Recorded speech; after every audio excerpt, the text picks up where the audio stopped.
Negli Stati Uniti il virus fa più di 1200 vittime in un giorno e salgono i contagi. La pandemia viene paragonata negli Stati Uniti alle catastrofi più grandi della storia. Il corrispondente Dario La Ruffa.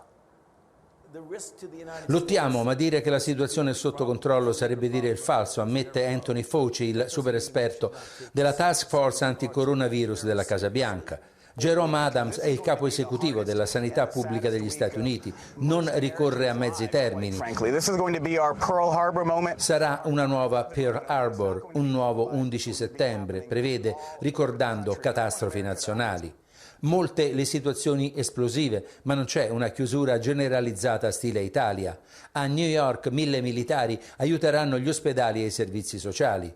Da gennaio, con epidemia già in atto in Cina, dalla Cina sono arrivate 430.000 persone negli Stati Uniti. Sino a metà marzo senza alcun controllo all'arrivo, 40.000 negli ultimi 2 mesi, dopo la stretta sui viaggi diretti da Pechino che esclude i cittadini americani o assimilati.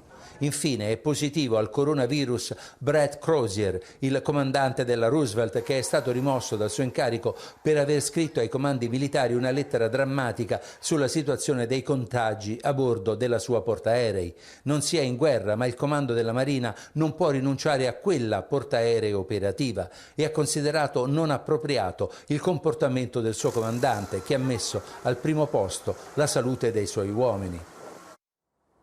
Il Papa torna a chiedere